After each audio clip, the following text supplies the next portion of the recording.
Welcome to the Two Geeks and a Microphone podcast, your one-stop shop for television, movie, video games, comic books, book reviews, and more. Now, without further ado, here's Steven and Mike.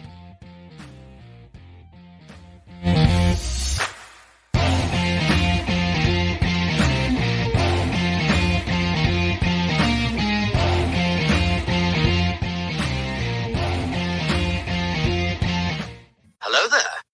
So who talks first? You talk first. I talk first. Hello there. Hey, everybody. Welcome to the Two Geeks and a Microphone show. I am so excited to be here with you. I am your co-host, Mr. Stephen Boster, along with my illustrious co-host, Mr. Michael Shanks. Mike, say hey to everybody.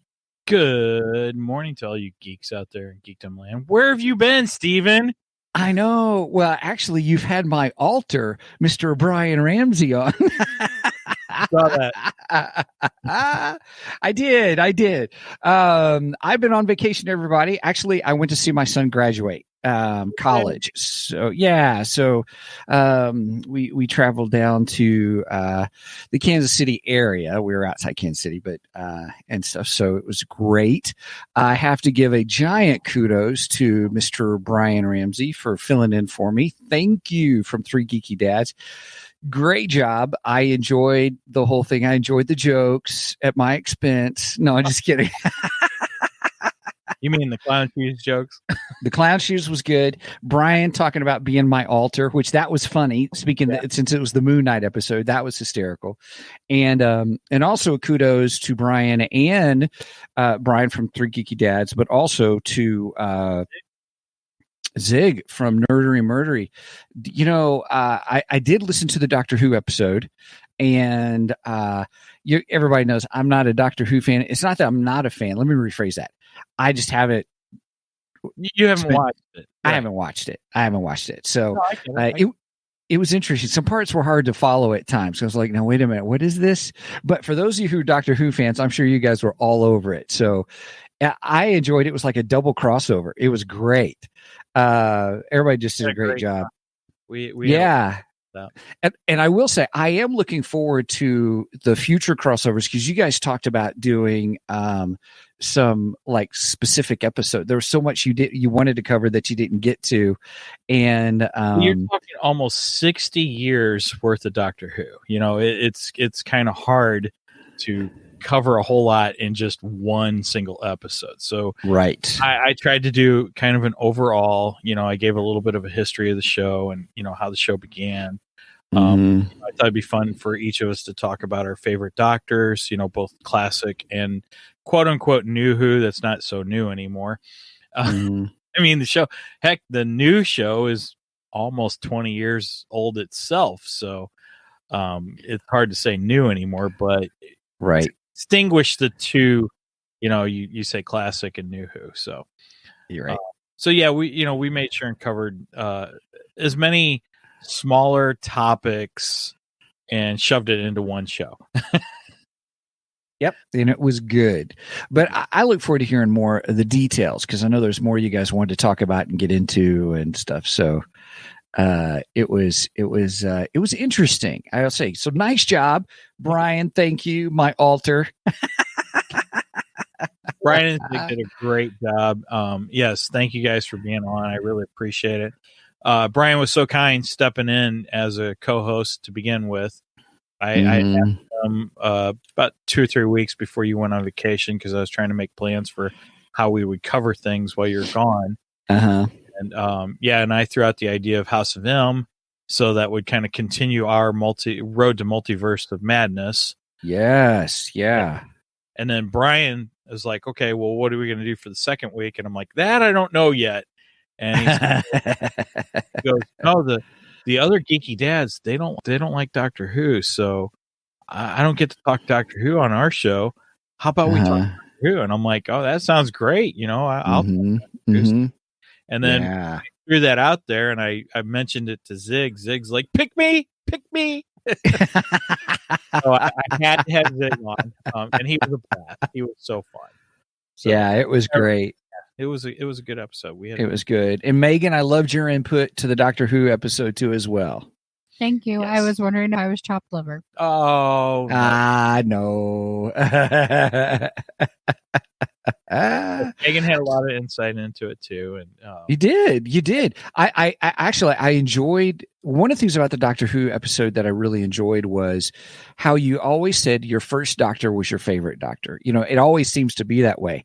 But that was it was interesting the conversation that you guys had, Megan, you and your dad about that, which I found fascinating. And I thought, well, I wonder if I started watching it, does that mean the Jodie Whittaker one would be my favorite if I started watching? Well, I mean, if you started watching, it depends. You know? First of all, I just remember you guys saying that it wasn't that she was a woman, a doctor. It was the issue that it was bad writing. That's my statement. Yeah. No, I appreciate that. It's just bad writing. You all agreed it's been bad writing for that show. I was so disappointed with Chris Chibnall. Chris Chibnall's the showrunner, the latest showrunner. And, I was slightly excited when I heard he was coming in to take over the show because one, he's a lifelong Doctor Who fan, so well, he knows the material. It's going to be good, And he wrote Broadchurch, and I loved Broadchurch. I thought that was a great show. And so I was excited. And then I watched like 3 episodes and I just couldn't get into it. I didn't like it at all. Like, not my Doctor Who. And then and some things that have happened since then. And I'll admit I have not watched the episodes, so I won't really comment on them. But I will say that I have heard very bad things about specific episodes that in my opinion, from what I've heard and from what I understand, have completely ruined the history of the show. And to me, you don't do that. You don't screw the history of Doctor Who. So that's just my take on it. So real quick, Doctor Who today. We are not, but I want to give Brian, I see that you're on. Thank you, brother. Thank you so much for filling in for me. I've said it before, but I don't know if you heard it at the beginning, but I just want to say thanks. The chair is mine once again, he says. Well, true. Today we are all this work that we've done, all these episodes that we've done and things that we've watched all the way through have culminated into today, the Doctor Strange and Multiverse of Madness. And Mike, I just want to say on air publicly, thank you. Because you were like, Steven, you got to watch this, this, and this. And even the 3 Geeky Dads said, Steven, you need to watch this, this, and this. And that's what we had to do. And after watching Doctor Strange, and we'll get into it in a minute, I was thankful for everything that everybody had recommended that we should watch. Cool. Because I spent the whole movie with my wife going, now what's going on? Who's that now? What's happening now? Troy got so frustrated with Kelly. He's like talking through the whole movie, kind of a thing. She didn't. That's an exaggeration, but it was kind of funny. And I even tried to give her a heads up on WandaVision before out on the way to the theater and stuff. So cool. But big thanks to you, 3 Geeky Dads, because it was needed and it was worth it. And thanks, Brian. Brian says, anytime, Steven, it was a pleasure. I had big shoes to fill. Well, thank you. They were big clown shoes. Big clown. That's right. See, now I can say it. You're on the air with me, so. Yeah, you're not doing it behind my back. No, I'm just kidding. I got a little nervous when I made that joke the first time. It's like, no, it was totally fine. No, it was great. It was good. So I really appreciate it. So one of the things I want to do though is Brian was a great co-host, by the way. He was. I enjoyed it. I was able to pop in from time to time, but then I went back and listened to the podcasts. Yeah, we saw you pop in. We commented a couple times. You did. It was so funny because you guys were like, you're supposed to be driving. Get your hands on the wheel. And it was kind of funny because I was like, oh yeah. So wait a minute. Were you driving? Not at that point, but there were times where we were driving. Let me tell you, I think I spent 3/4 of my vacation money on gas.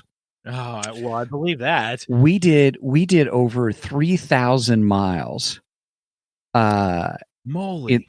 For the whole trip. We drove a lot. I tell you, last Wednesday, I was over it. Like you drove from Montana to Kansas City. We did. That's just over 1,000 miles.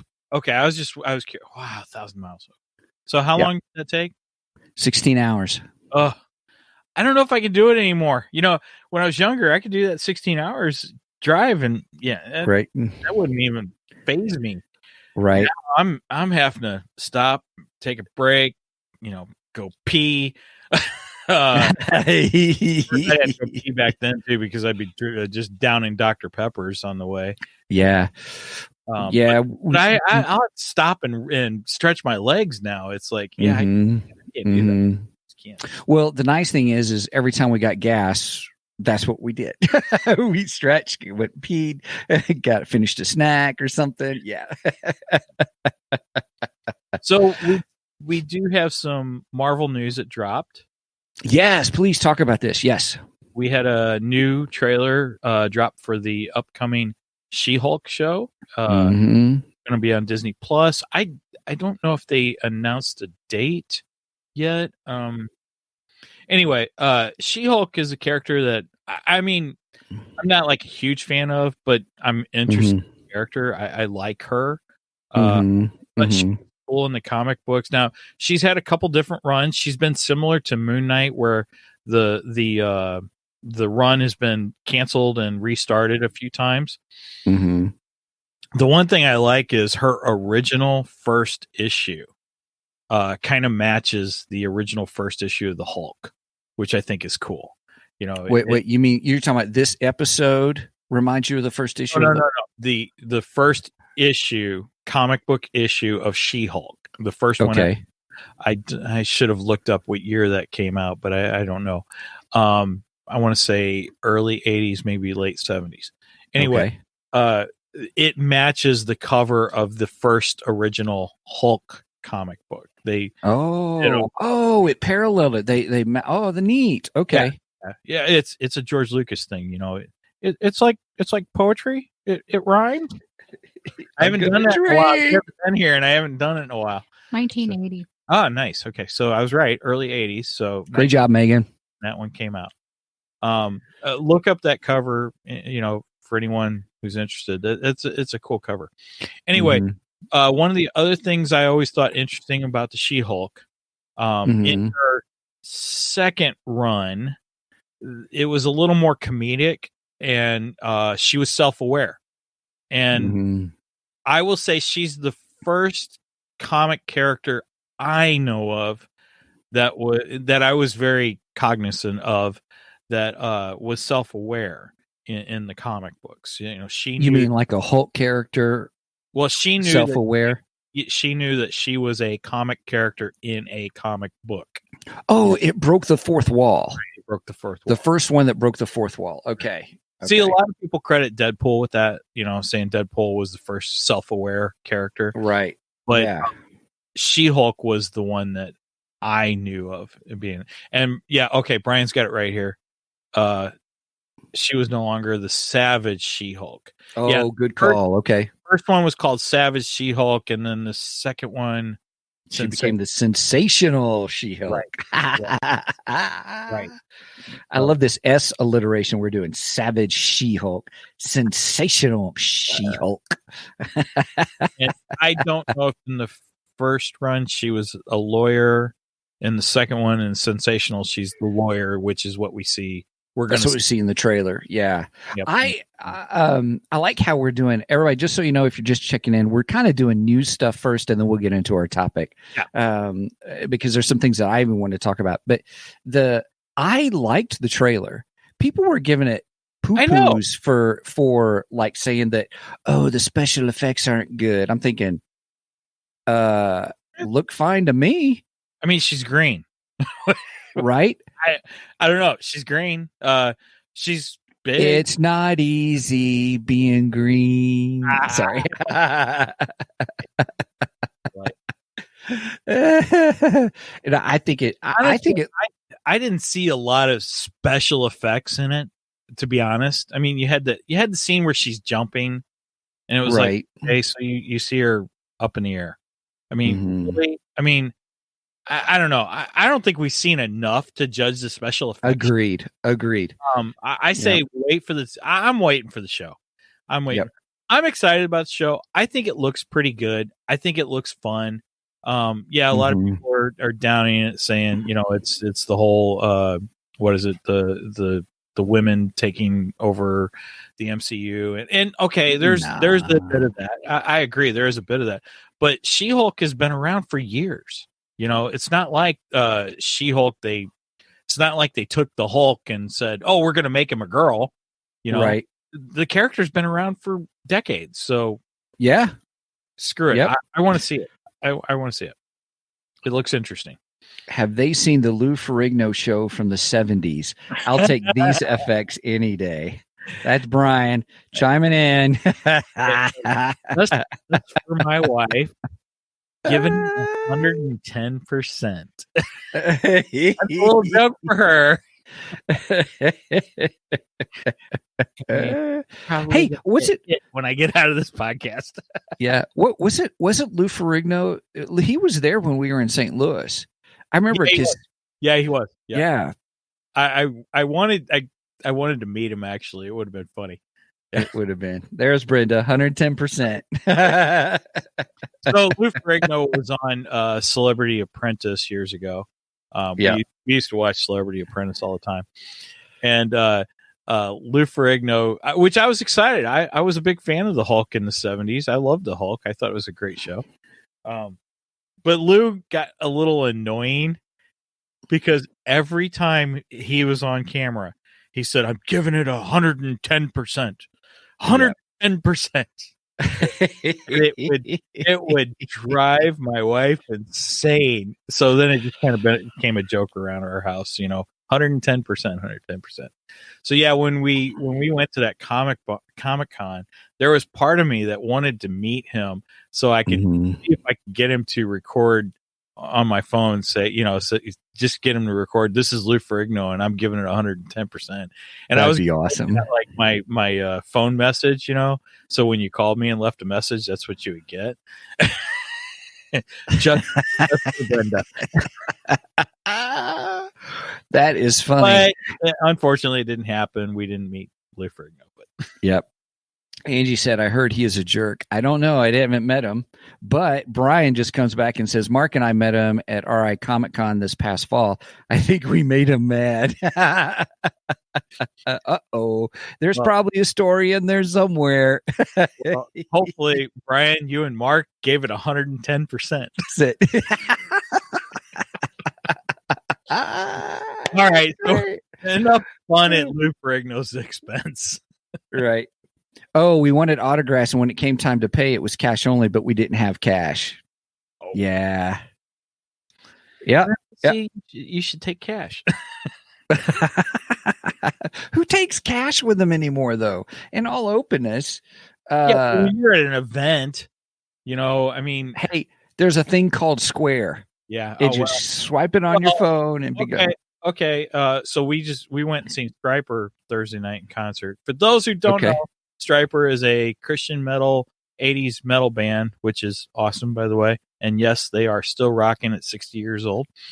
Anyway, and my daughter went to buy a T-shirt, and she hardly ever carries cash. I had cash on me. I paid for mine in cash, and she asked, "Can I pay with the card?" And the girl said, "I just got the Square last night." Oh, nice. So, some people still take cash. Yay! It is American currency, by the way. So, Yep. Well, hey, everybody, just give everybody a heads up. Just before we went on, my internet crashed to the whole house. So, if I have internet issues, I totally apologize. I may have to pop in or out or something like that. So just giving a heads up. So, Mike, I know that may be crazy for you for editing. I apologize now. We'll work something out. So, yep. You said you wanted to mention something in the news too.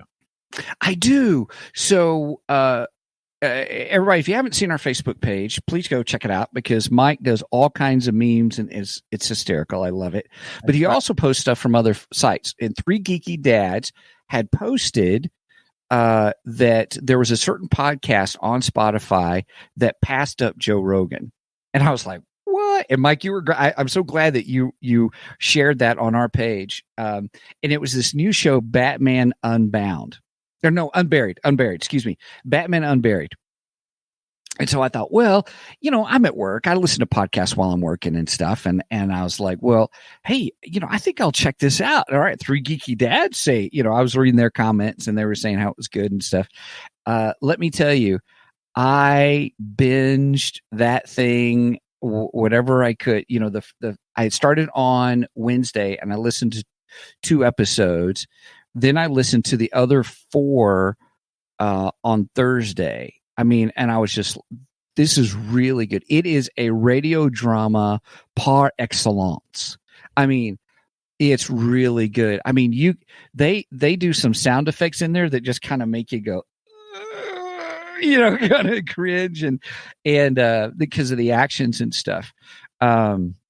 Brian says they drop 2 episodes every Tuesday. Yes. So right now there are 6 episodes out and there's going to be 10 total. I looked it up because I was like, oh, how many is there going to be? And I first thought it was an Elseworld story. And so when you first hear it, you're like, oh, this is an interesting take on Batman. I like this, Bruce Wayne and stuff. And then the story really gets unfolding and it is crazy. But let me tell you, the cast for this is phenomenal. So the guy, I think it's the guy who was in Black Panther. If you watch Black Panther, the guy that was heading up the clan that lived in the mountains away from everybody else at Wakanda. So no. If Aaron was on, I know he'd know. Yeah. So that actor plays Bruce Wayne / Batman and is really good. I really enjoy his take on it. I really do. Jason Isaac, who was if you watched Harry Potter series, he was Malfoy's dad. Brian says yes, the guy who played M'Baku, he was great. Great Bruce Wayne. Winston Duke. Thank you, Brian. Holy moly, he's on it. Jason Isaac plays Alfred. Another actor, well known. I can't even think of his name. He was in Fringe, and some other shows. Plays Thomas Wayne, which is really good. So wait. Do we have both Bruce and Thomas Wayne in this? Yes, we do, and it's good. It's really good. So, I just want to say that, like Thomas Wayne in Flashpoint. No, oh, nope, right. Nope. I thought that at first. Batman.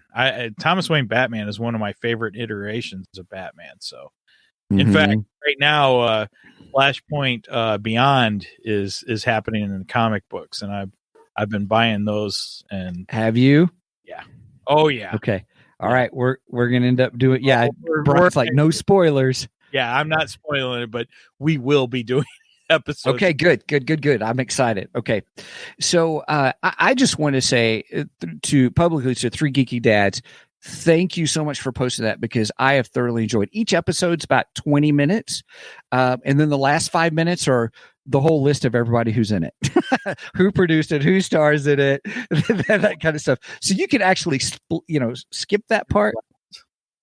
Say that again. Skip the last 5 minutes of the yes. Brian says he thought it was an Elseworld story. I did too.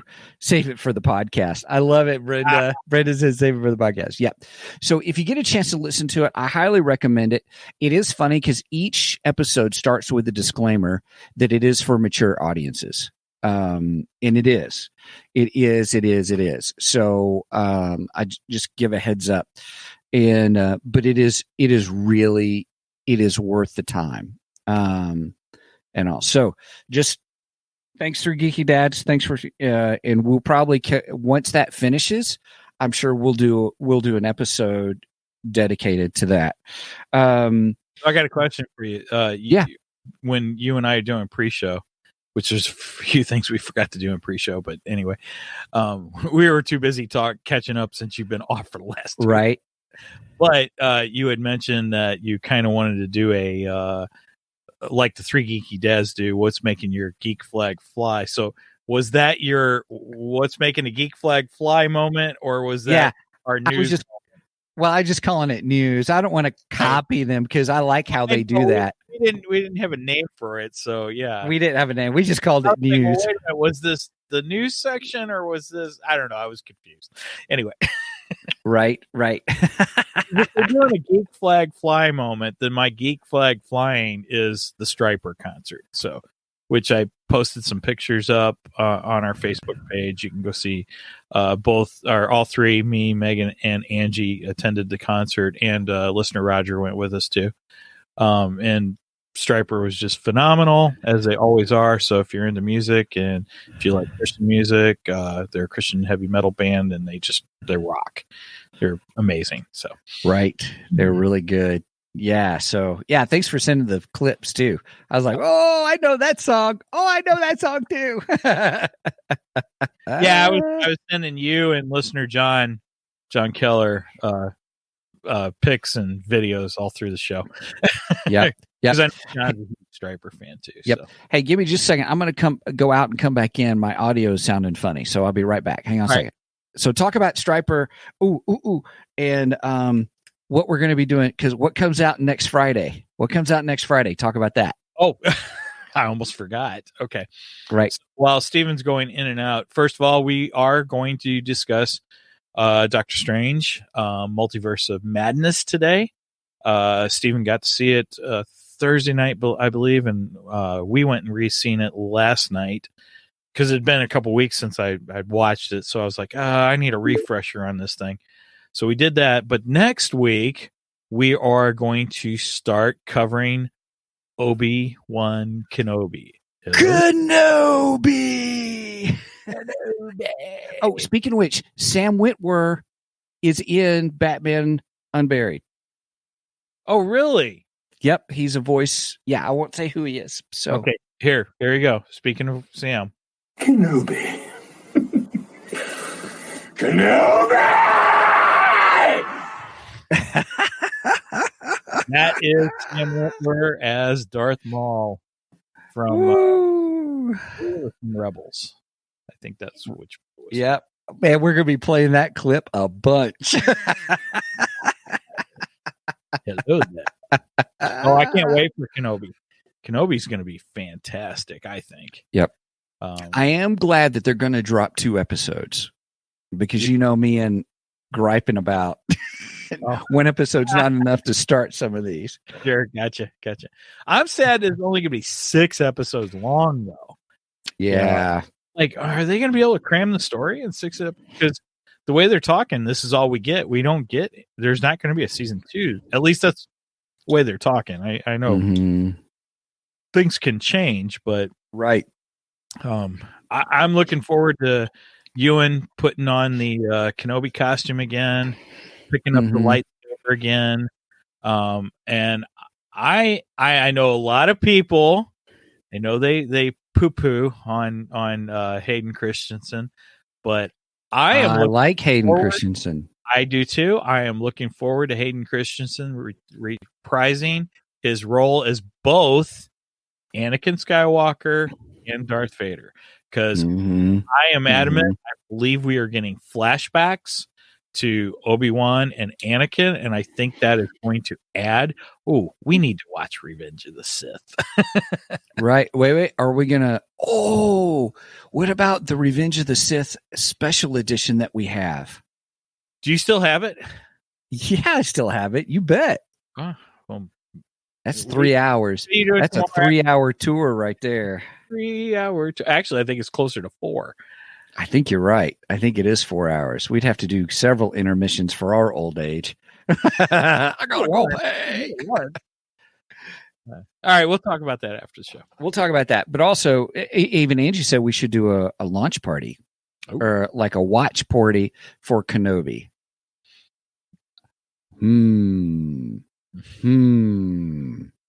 Oh, Brian's saying special edition. Do tell. So, sorry, we're talking amongst ourselves. Right. And why does my name say Angie? Good call. I will edit that real quick because Angie was the last one to come in. And when I came in, it saved the name. So there we go. Oh, thank you. Thank you, Brenda. So supporters only high. I just noticed that. So Brian, a couple of years ago, in fact, it was last year. It was because it was it was before we did the podcast. Well, yeah, because it was the pre-version of us doing the podcast. Sure. Because we watched it together and talked about it as we were doing it and stuff.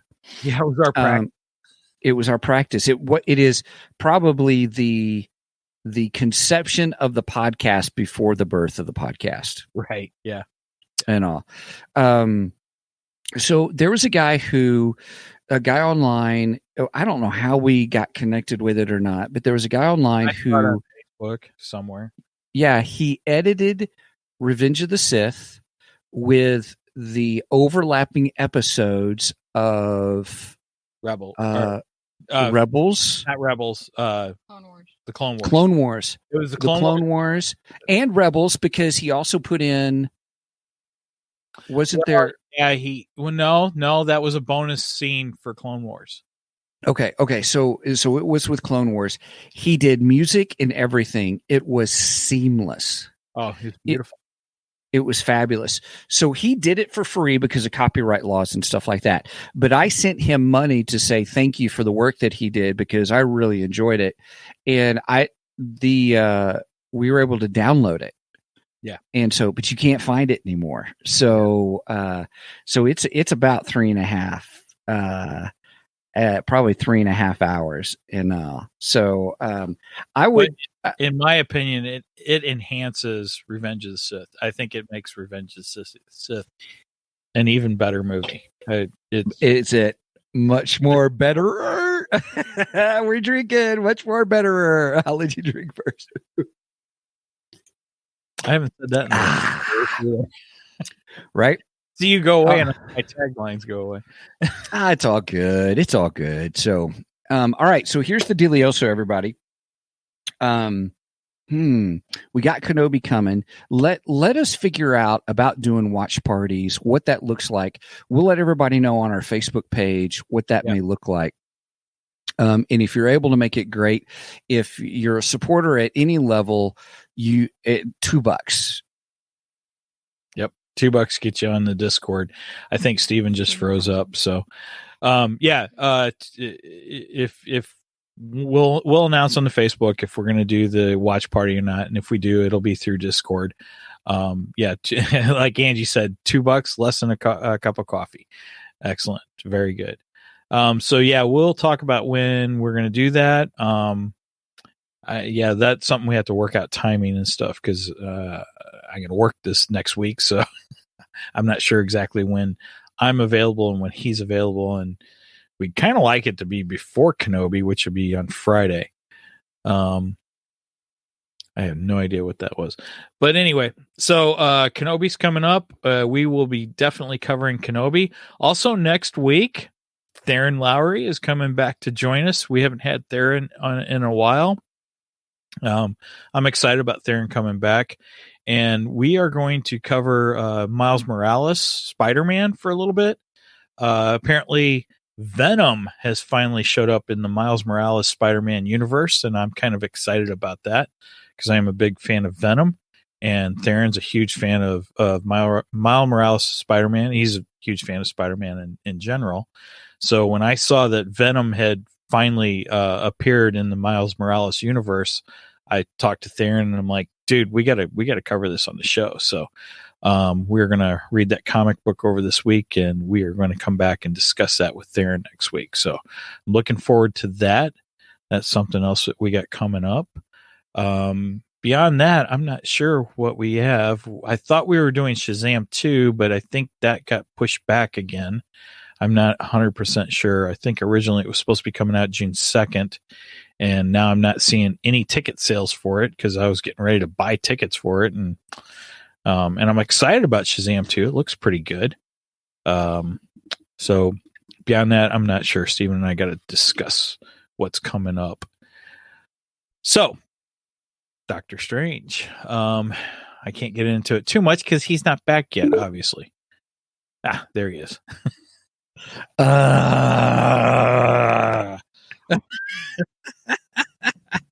It's probably going to go out again. Everybody, what's really happening is I'm having DNS server issues with my internet service provider and all kinds of stuff. So I apologize. My bad. We'll get it situated. Okay. I just told him about some upcoming stuff like Theron joining us next week for Miles Morales Spider-Man. December. Yes. What, Megan? For Shazam. Shazam 2? Yeah, it's been pushed back to the 16th of December. Okay. Yeah, I know it was supposed to be June 2nd, but I'm not seeing ticket sales for it. And so we're not going to be covering Shazam in a couple weeks. So, it was supposed to come out? Yeah, it was supposed to. Actually, that. It was supposed to come out April 1st, which I thought was a terrible date anyway. Why would you release a movie on April Fools? That's just, to me, it just sounds like a bad idea. It does sound like a bad idea. It does. So, okay. All right. Let's get into Doctor Strange, though. Yes, man, it has been great catching up. We missed you, Steven. Yeah. All right. Well, all right, my friend. What's our scoring system? What do you want to do out of 10? Ooh, man, I should have been thinking about this last night. I went and saw the movie last night, and right, I saw it Thursday night, everybody. So I did not see it while I was on vacation. So I came back, so I wanted to be fresh for today. I'm pretty excited. You know what we should do is dark holds. That's what we should do. Okay, all right, we can go. You like that, or you want to do something different? I was leaning towards Zombie Strange, but ooh, how many Zombie Stranges do we have? I like that. Spoiler! I love me some Zombie Strange. By golly, that was great. So I will give it. I'm actually going to give it 8 out of 10. Okay. I love the movie and I hated the movie. So I'm gonna get into that. I thought overall it was a good story. You know me and multiverse stuff. I don't like multiverse stuff, but this multiverse story made sense. It was good writing. It was multiverse was, yes, part of the storyline, but it wasn't changing what was happening in the storyline, if that makes sense. It was a theme in the story, but it wasn't a character in the story. It's probably a better way to say that. Gotcha. So I thought it was good overall. I was surprised by some things I really enjoyed. One thing in particular, absolutely hated. I'm dying to find out what this is. Yeah. And then I loved the cameos. Loved them immensely. I thought they were fantastic. All of them, all of the cameos I loved and stuff. So it was really good. I'm at 8. All right, Mike, what's your score, my friend? I will go an 8 too. I was thinking about this last night because we went and re-seen it since it's been over 2 weeks since we saw it. And right. Yeah. And since you went on vacation, we couldn't cover it then. And I was thinking about it last night. I really enjoy this movie. And, watching it a second time, I'm like, I like this movie. And this movie's kind of crapped on lately. And I shouldn't be. I don't get it. I think it was good. I think the effects were great. Effects were great. I love the monster at the beginning. The monster is great at the beginning. Oh, right. Yeah. He was awesome. So I like that. And I've become, I wouldn't say Doctor Strange is one of my favorite characters, but I've really come to like the character of Doctor Strange. And that's what Kelly said on the way out. She really likes the character Doctor Strange. Yeah, me too. So, and I've really enjoyed Cumberbatch's portrayal of him. He just embodies Strange so well. Yes. I mean, it's almost like Iron Man. I just can't see anybody else playing the role. So with that said, yeah, I really enjoyed the movie. I thought the special effects were great. I thought the story was really good. Majority of the characters I really enjoyed in this film. So yeah, I will go an 8 out of 10 zombie stranges. 8 zombie stranges. Love it. Brenda gives it an 8.5. Angie gives it 7 out of 10. Anybody else, if you want to put in what your score is? Megan? I didn't want to come until you were actually talking about it. No, that's fine. Go ahead. I say 9 out of 10, and it would have been 10 out of 10, but they're missing one line. They messed up one line. They messed up one line. I'm curious. What's that one line? You got me. What happened? He wants to hear a particular line. Yes. Do I go into it? Go ahead. Go for it. I wanted, instead of him saying no shit genius, he should have said no shit Sherlock.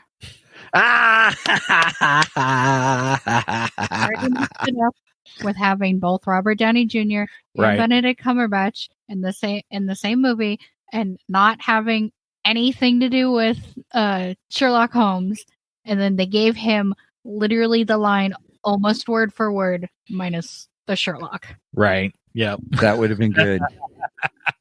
I knew okay. Angie's coming in. Okay, so to clarify what had happened, I looked over at Meg and was like, that's not the line. I was like, he didn't say the line right. And she was like, yeah. I said this the night before. Well, yeah. Kind of upsetting. Megan has wanted that line ever since Cumberbatch has come into it, actually. Yes. You know, so, yes. Yeah. I was very mad. I knew she was going to say that. I knew that was coming. Yeah. Yeah. So that's why I gave it 7 out of 10, among a few other things. But sure. Okay.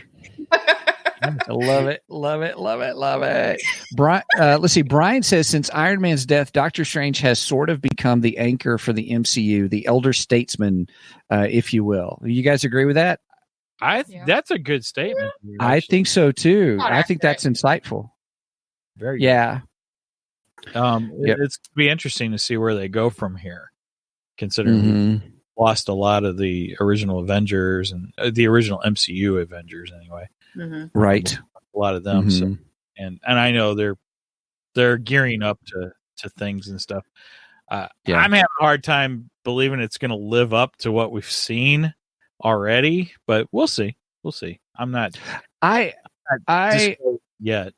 Yeah, I think you're onto something, Mike. I think we've seen the peak of the MCU and storytelling and stuff, but I still think we're going to get good stories and fun stories and stuff. I don't think it's on a downward hill, but I agree with you that I think because of Endgame and everything pointing up to Endgame, we're never. I don't think they're ever going to be able to replicate that, and nor do I think they should either, because if you try to, I think it is going to go in a downward spiral. But I enjoyed this movie. I really did. Will I watch it again? Yeah, absolutely. I'll watch it again. Well, I've watched it twice, so 3. Yeah, Megan's seen it 3. Megan's seen it 3 times. yeah, I might have to go this weekend. I don't know. Right. Now, Angie, I just want to comment. You put in the comment section that the monster was Holder. That's a D&D reference, isn't it? Yes, it is. I thought so. You know, with me, all things are going to come back to D&D. Like, it's just any chance I can slip in a D&D reference, I'm going to do it. Right. I heard that they could not call it that creature that's in there because of copyright issues. Right. So they had to give it another name in the movie, even though it's really similar. It's not technically a beholder because the tentacles didn't have eyeballs on them. It was just one big eyeball with tentacles. So Right. But I'm still going to call it a beholder. Yeah, I don't remember them giving it a name, and I think they just call it. What did they call it? I don't know. It's some kind of weird name or something like that. But yeah. Anyway. But yeah. Yeah. So. But he said at the very, very beginning, and right. so and it was very short, so like it's easy to miss. Oh my lord! Yeah. I mean, just gargantuous. They had to change it from S. From S. Sorry, Brian, I lost you on the S. I'm confused. That's all right. I love Brian coming in with the details. It's awesome. He's leaving it. Sugar Wrath. Sugar Wrath. Okay. Yeah. Sugar Wrath. Yes. I don't even know where that comes from. So, Stranger Things, isn't it? oh, was that? Yeah. Oh, Was it? It's from D&D, but they mention it in Stranger Things. Oh, gotcha. In the first season, I think, or something like that. In Stranger I'm Things. not familiar with that one. Oh, Stranger Things is awesome. I've only seen the first season, even though 4 is about to come out. Oh, God. Yeah. H.P. Lovecraft. That's right. Oh, okay. Yeah, Okay, my son that's Jack fine. has the novels and stuff, the audio versions actually. So, okay, well, all right, we got to move on. I can't believe it's 45 minutes in, and we just now finished giving our scores. All right. Let's get into Doctor Strange. All right, so I'm just gonna drop the hammer and let it roll right now of what I don't.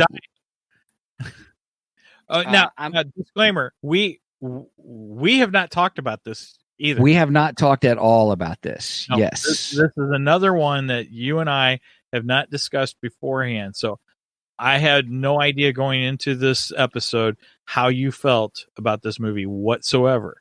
So all right, all fresh. I love the movie except for one thing. Yes, go. I want my good guys to be good, and I want my bad guys to be bad. Say that. I've stated it in the past. I'm saying it again. Even what did I tell you? People can. You were right. Yes. Mike was right. Mike called it because I said, "Nah, I don't think Wanda's gonna." Oh, spoiler alert, everybody! Just so you know, this is a spoiler-filled show. Well, I was talking with huge build up to Doctor Strange. Yeah. And we went back and we rewatched WandaVision. And I said back then, You Steven, did? I think they're building up Wanda Maximoff to be the big bad in Doctor Strange 2 Multiverse of Madness. and I was like, "No, they're not going to do that." So when we saw it on opening night, okay? You're right. As soon as it happened, I looked at Megan and I went, Steven is going to be pissed. Yeah. Yeah, we walked out of the theater and he goes, I knew it. I called it. You did. Mike called it. You sure did. Trailers. Say that again, Megan. I'm sorry. We only got the scene with her being like with the orchard clipping down the. That's the only scene that we saw her in the trailers. Right. So it's kind of that with the trailers. It was kind of. Well, they were trying in the trailers, trying to make it seem like he really was like she was on his side trying to fight something else. Well, and they did a good job because it had me fooled. Well, and then you had the line in the trailer, which they gave us in the film, of you speaking to Doctor Strange, you are the only threat to the multiverse, and was it? I think Reed Richards says that to him in the film. So, spoiler alert: Reed Richards is in it, right? But yeah, so they kind of made it look or sound like in the trailer that Doctor Strange was actually kind of the bad guy. Because you've seen Zombie Strange. You saw clips of him, trailer. We saw Sorcerer Supreme Strange with the third eye, and he's looking very evil. Did a good job in the trailer of trying to misdirect. Right. Yeah. I fell for it. I did. I fell for it. But I knew the build up to this has always been Wanda. She has been the bad guy the whole time. So, but did you notice in the trailer that they hid oh my gosh, my brain. The one that Doctor Strange was in love with. Christine. Yeah. Thank you. They hid her behind him when they showed the scene in the trailers. So you really couldn't see the third person. All you saw was him and America Chavez. And then you saw somebody behind Strange, but you didn't see who it was. So I think that was also a like, is that Wanda? Is that somebody else? Another misdirect in the yeah. But I think we all knew American Chavez was in it. Yeah, we all knew it. I didn't know. I didn't. Well, I didn't. Okay, I'll be honest. Going into before, well, maybe because I watch a lot of stuff, trailers, spoilery-ish stuff. I say because I try to avoid some of the spoiler talk before the actual. Like I've been really staying away from a lot of Kenobi stuff right now. I don't. Yeah, same here. I don't want it to mess with my head when I go into it. Mm-hmm. Doctor Strange, I did see some spoilerish stuff, but I didn't go overboard with it. So I knew American Chavez was in it, and I knew just a little bit about the character, not a whole lot. So you knew about the thing that I was excited to see a reaction for. Which was what? What are you talking about? The Illuminati. Oh yeah. Well, yeah. See, that was revealed in the trailer, though. It was, and you knew Patrick Stewart was coming in as Professor X. Yeah, I knew that. I knew all that, and I knew that because of the trailers. So the trailers revealed that the Illuminati was going to be a part of it. Now, I didn't know going into it what part of the movie we would see the Illuminati, which is kind of cool. That was neat, Mm-hmm. Yeah. So Megan got to see it on the Thursday night, and we all saw it on Friday night. So, of the release weekend, opening weekend, okay, opening weekend, and so Megan's sitting there, and it's getting to the point where the Illuminati's revealed, and they take Strange out in the cuffs, and I looked at her, I go, he's going to see the Illuminati, and she got ticked at me. She's like, how do you know that? Like, I knew the Illuminati was going to be in it, and I'm like, yeah, this is where it's going to happen. So she got mad, and she also got mad at me when I knew that Wanda was the big bad, and I'm like, but I've been saying that for months. You had been, I'm losing it. I didn't get mad at that. You acted like it. You were like, you already know everything going into this movie. I'm like, I don't know everything, but I know quite a bit. Right. Still with us, Steven? I don't know. Am I still with you? Yeah, we're hearing you. Hear you. Yeah. Oh, whew, okay. It looked like it was about to lose it again. I'm like, Ratchet. Oh my God, I'm totally using that from now on. All right. So, yes, Mike, you did call it. You did say it. When at the beginning, when Doctor Strange goes to see her, you see the apple orchard. She says it's all real. And then as soon as she says America's name, I was like, oh no. And then they bring it right up. He goes, oh, I never told you her name. And then all of a sudden the whole area turns that dark red dead, color. Like, no, that's not where the movie opens. The movie opens in action, actually. It does. Sorry, I was just talking about the point where we see it's culminating where you were right. It was at that point I was like, oh gosh, yeah, I got to tell Mike he was right. I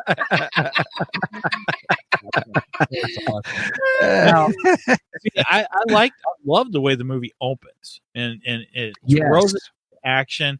We have no idea what's going on, and I love that. It's like I didn't care why we were there. I just, I liked being thrown right in the middle of the action. Yeah. It's like, it's almost like watching a TV episode of something and you're just immediately in the action in the TV episode.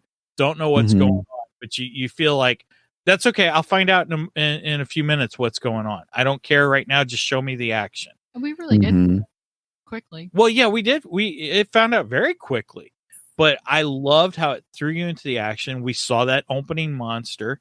I loved the opening monster. I thought he was fantastic. I loved the fight montage with the monster, and the way he defeats him was just incredible. when he puts the light pole through the eye and then plucks the eye right out of it. Oh, right. Now, gross. Oh, it's so cool. When that occurred, and as the film progressed, my brain went to, because I had posted, on our Facebook page last Thursday, I said, "Hey, everybody, I've been challenged to do Steven watches horror movies and stuff like that." Sam Raimi film. And this is a Sam Raimi film. I'm like, well, does this count? As a horror movie? Because no, this does not count. It was not gritty. But it wasn't horror. I mean, it was just it had gross. jump scares. It had gross stuff. Eye sockets coming out. That's what I'm saying. Megan, you were saying something. I'm sorry. Go ahead. I said Morbius fit into horror better than this one. Right. I agree. Yeah. I don't think Morbius was a horror film either. Now there were a couple moments though. I mean, we had a couple creepy moments, like when she comes out of the mirror. Oh, I love that. And that was like, what's his face from The Flash? The Ring. Well, it was like The Ring. That reminded me of the horror movie The Ring. Yeah. But I was comparing it to Ragman on The Flash, is what I thought.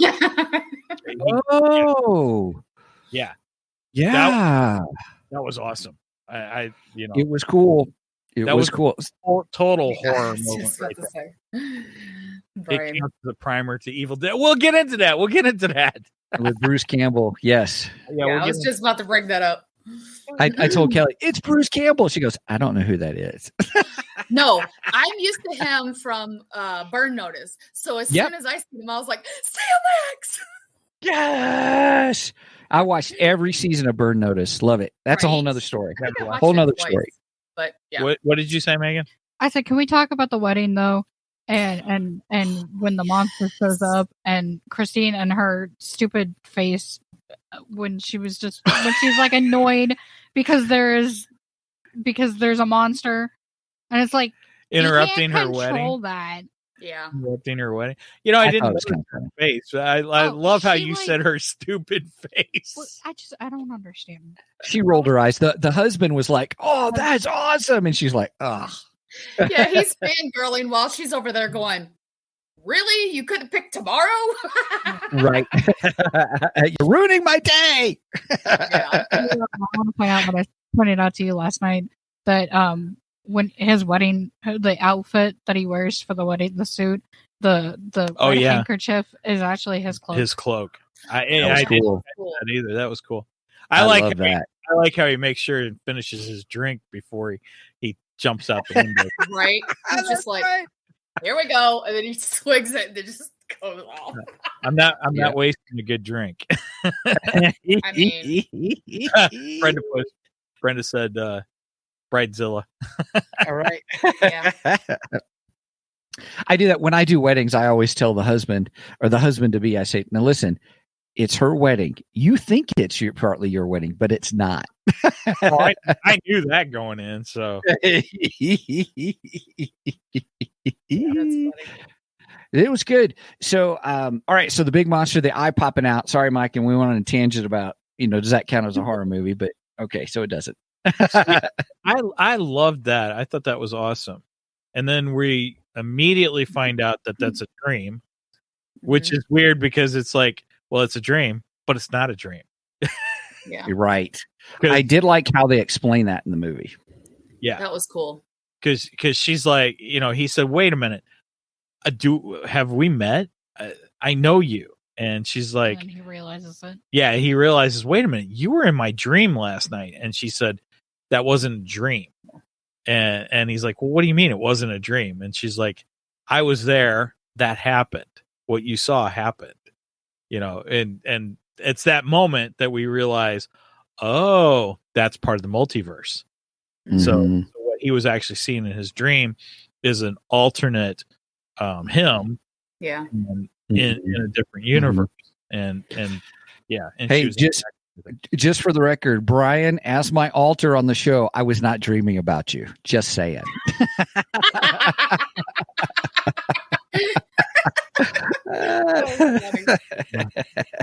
Or were you? or was I? Not that we're going to talk about anyway.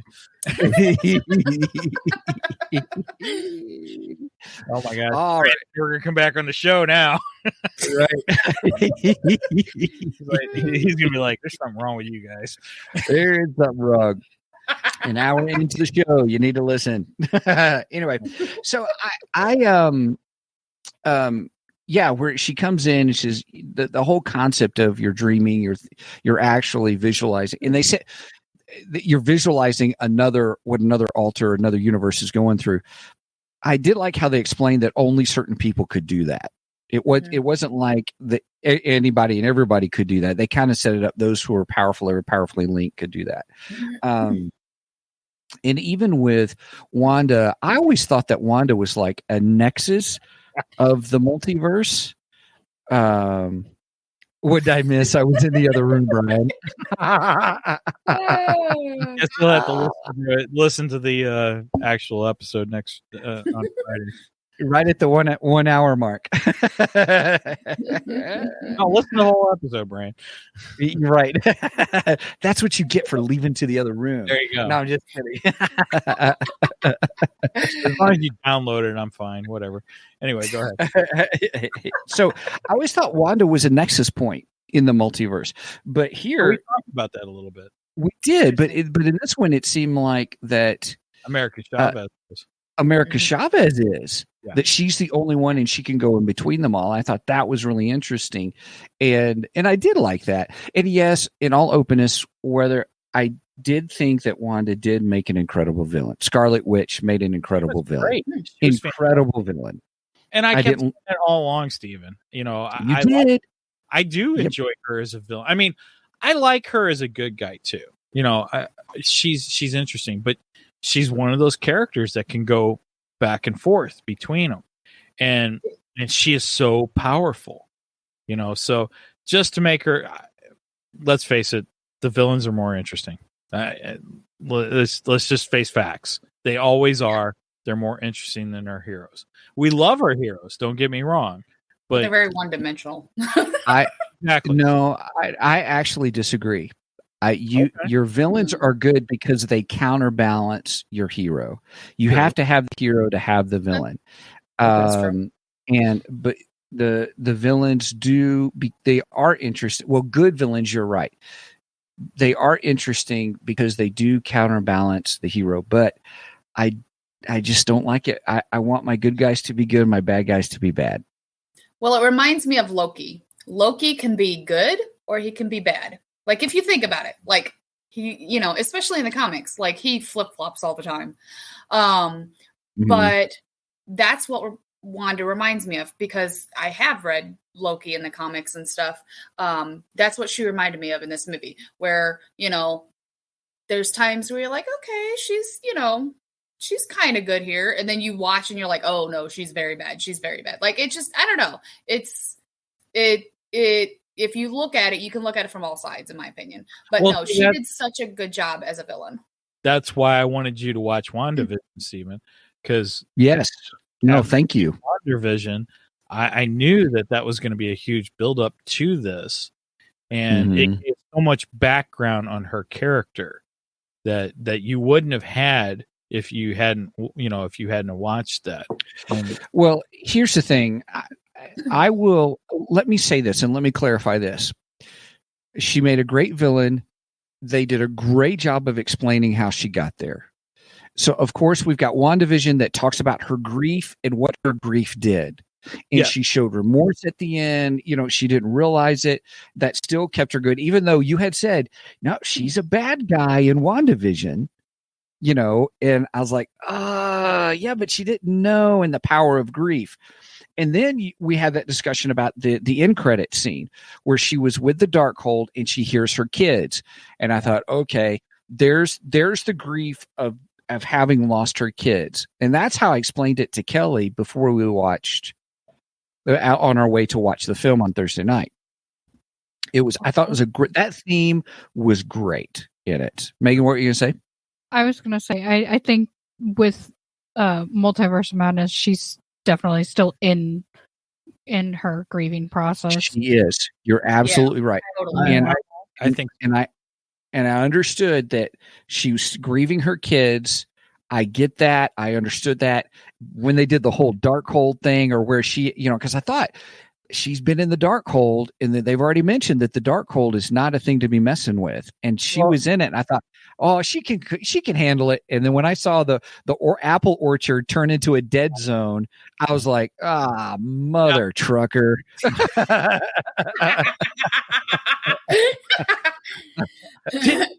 Did you like practice these while you were off? No. Now, I would actually say she's moved out of the grieving. I don't think she's grieving anymore. Now we're just in flat out anger. I don't know. I don't know about that. That's what I'm saying. But I think we've moved beyond the sadness, grief, and we are in flat out anger. She is just it's partial denial. Too. Anger. Well, yeah. But you never really go through the stage of grief. You're always up and down and back and forth. She was driven. Her grief, no matter how it was manifesting itself, was driving her. But also the Darkhold was driving her as well. Her alter Scarlet Witch, for lack of a better term. Because remember when Professor X went into her mind, and it looked like just about to bring that up. Yeah, Wanda was trapped inside some rubble or whatever kind of a thing, and he was trying to help her get out. Now that was another horror moment, by the way. Yeah, by golly! Oh yes, it was. Yes, it was. Yeah, definitely Sam Raimi. That was creepy. That was good. Yeah. So with that altar driving her, but that's what her grief had manifested. I think you're right, Mike. I think her anger, Megan, her denial, were like, I'm not facing that. I'm angry about this, and now I'm going to do whatever it takes to get my kids. And that's what I saw. And I thought, okay, do whatever it takes to get my kids who never really existed, actually. Yeah, that's true. Not in this universe. She created them. Yeah. Because it takes me back to which, I mean, we can discuss this in a little bit, but for the most part, when she goes to the one reality, and she's fighting her alternate self because she's that desperate to get her kids. Right. So yeah, that makes sense. It's funny. Brian posted just as I was saying that Brian said she's dealing with loss and just wants to get her kids no matter what. Right. Yep. Mm-hmm. But that's what I'm saying. The kids that didn't really exist, because they're not really her kids. They're not real. Right. Yeah. And Brenda said, Brenda said, regardless of who she hurts, even the other her or her kids. Now, I won't say she would hurt her other kids, but she would. That was pulled back from doing that. Yeah, she wouldn't hurt her kids, but she definitely hurt herself, her other self, to take her place. She had no concern about her other self, and that is complete selfishness. That's all that's about. I'll do anything I can to get me my kids, what I believe are my kids. Right. And Brian's right. I agree with Brian. In her mind, they do exist because I agree. They exist in another universe. So obviously, heck yeah. Well, it goes back to WandaVision when, she was so sad that she created this life with Vision, and then she had her kids. She saw what she didn't realize she wanted. Right. And then she clung to that so much that now in her mind, they exist and they have to exist in my reality and nowhere else. I feel like that's where she's at. This also ties to House of M, because in House of M, the first panel in House of M is her giving birth to twins. And then immediately Professor X comes in and he goes, "Stop it. This does not exist. This isn't real. You've created all of this. You're not really in labor and da-da-da-da-da. You can't have kids," is what he tells her. Now they never really go into why she can't have kids or anything, but So I took it though as her being experimented on. It messed with her. It could be. That I'm just saying in that storyline they didn't really explain. They never explained it. That could have been in a previous storyline that I haven't read yet too. Brian and I had both said after reading House of M, we had both kind of wished that we would have read Avengers Disassemble, because that's the story leading into House of M. Oh, Yeah, so we need to go back and read that. I remember you guys saying that. Yep. All right. In all fairness, Brian, if you're listening, here's what I said earlier. We were making a joke about alters, and I had said, we made the comment how in the dreams, in the other multiverses, that whole concept of, you're kind of actually seeing the life of your other multiverse self. And I said that my alter, Brian Ramsey, who was filling in for me, I'm just saying I didn't dream about you. And so that was the joke earlier. I felt bad. I was like, I should have mentioned that anyway. So, all right. So, moving on. Yes.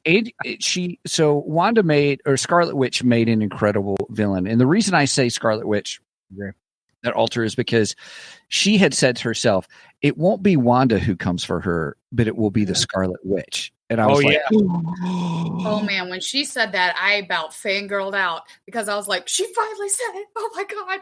It was so right. Yeah. So I thought it was, I just, it was good. She was a good villain. It did make a good villain for the show, for the movie, excuse me. And I did enjoy it, and I hated it because I really liked Wanda's character and her journey that she had been on. And I do understand that she went bad and stuff. What'd you say, Megan? Cut out. It's storming really bad here, so I'm just letting you know. It's storming? Yeah, it's storming here. So. Really bad. Yeah. Wow. So if we lose connection, that's why. Just to let you know. Okay. All right. Cool. Good to know. Okay. So I'm just curious. What did you think of American Chavez? Because I know this is a new character. I think to all of us actually. Mm-hmm. I'm not huge in the Marvel universe, so I really just started to learn about this character. So I was curious what everyone thought about American Chavez in the film, and I liked her. So do I. I liked her. Interesting. I actually looked her up when we got back that night. I looked her up to see, because the name sounded familiar, and I was like, why does she sound familiar? But I knew she was new. You looked her up. Made it sound like you're going to call her or something. Hi. I'm just kidding. But yeah, I looked up her information and everything, and it said she appeared one time, and I think it was 2009 or something. I can't remember the exact date. And then it looked like it was 2011 or something. I can't remember. Nice. Mike is holding up his Marvel Encyclopedia by DK Books. I love what they do. New edition with an introduction by Stan Lee. Yeah. Ooh, how thick is that bad boy? Okay. What did you say, Steven? I said, how thick is that bad boy? Oh my gosh, this thing is heavy. It looks like it. Wow. Wow. No, you see one too. Brian is calling you a show off. There's you have the DC one too, new edition. DK. Nice. That one's open up the Marvel one to America Chavez, and let me see what it looks like on the inside. Yeah. And I'll listen to us. Mike, do this now. Or being so commanding. Sorry. Please, when you open it up to a page so we can see what's inside.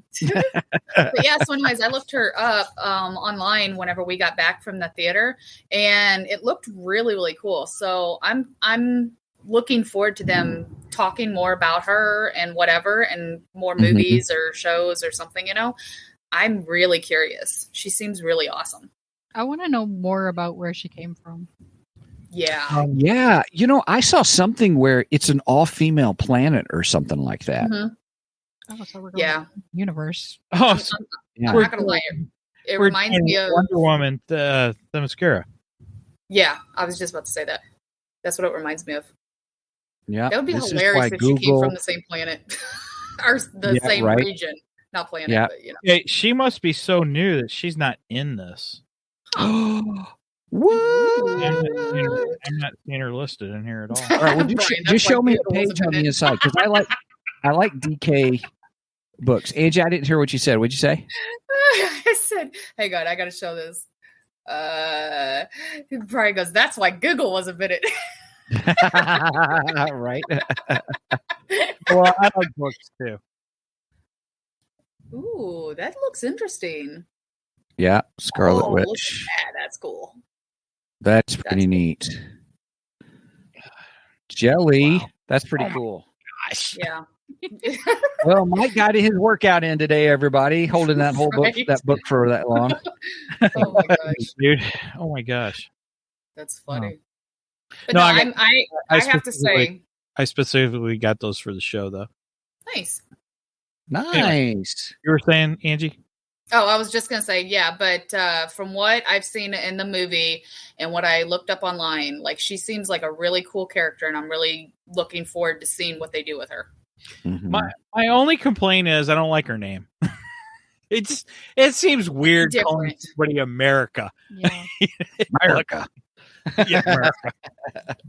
I don't know. It just bugs me. It's like it's not a name. You know what I mean? It's whatever. Whatever.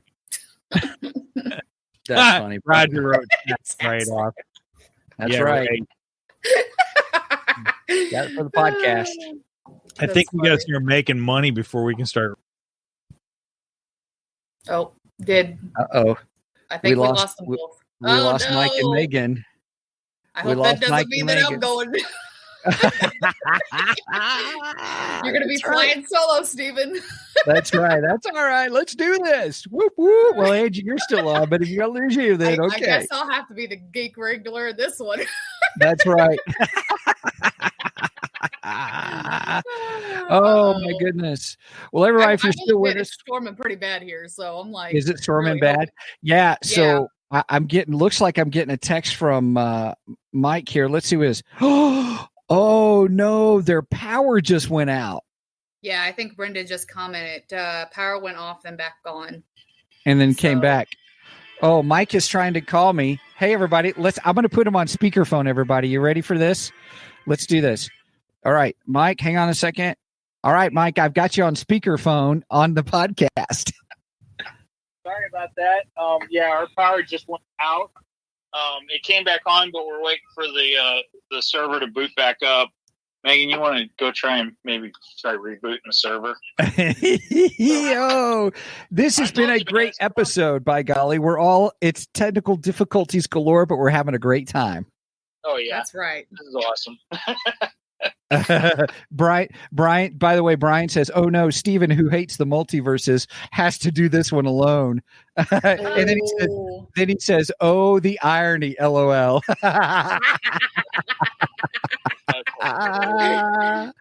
Oh my goodness, everybody! Thank you for joining us. We're just having a great time, and we're glad that you're here with us. This is hysterical. So, I do. America Chavez's character, I think, Brenda says it's the wrath of the Scarlet Witch. I do like her character. I am interested. I did think it was kind of funny that her portals were a star, but I get it. That's out of the comics, right? I guess. I don't know. Like I said, I've just learned about the character. I think that's just going with the whole American theme, you know. And her jacket was kind of red, white, and blue, and I think it had stars on it. Yeah. So yeah, it's fine. I don't have any issues with that. You know, my biggest issue was it just sounded weird calling somebody America because it just doesn't seem like a proper name. So that kind of a little bit, but her character is all right. She's just okay. Right. Yeah. I don't think I'd buy her comic book. Okay. Megan tried restarting the modem. We'll see if we can get connected again. Yeah, we're trying to get connected. I don't know what's going to happen. That's all right. We'll hang for a little bit. It's great having you by phone. So it's just like we're having a podcast through a phone audio version itself. So we're covering all the bases. I went to restart the modem. It sounds pretty good through the phone. Okay. Oh, cool. Yep. So, oh yeah, Angie, they probably can't hear you. Sorry. I got to make sure and get our recordings from Restream because, GarageBand right now is not picking anything up. In fact, I'm going to stop it. Sure, I will make sure I get the downloads in. Everybody, we're doing technical stuff. We're doing our admin stuff live on the air too. Brenda said, "It's just like old times." She was okay. She wasn't my favorite part of the movie, but you can tell she was kind of the linchpin of the story.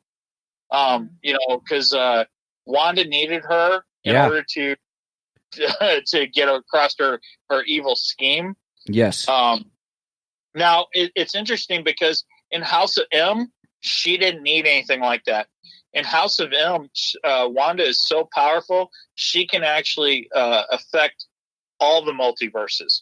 Mm-hmm. So she was kind of a linchpin in the multiverses in House of M. Right. Yeah. In House of M, Wanda is the linchpin, but in Multiverse of Madness, the MCU movies, American Chavez is the linchpin. Yes. Well, she's the what do they call that? The MacGuffin in storytelling? Yeah. I wouldn't call her the MacGuffin.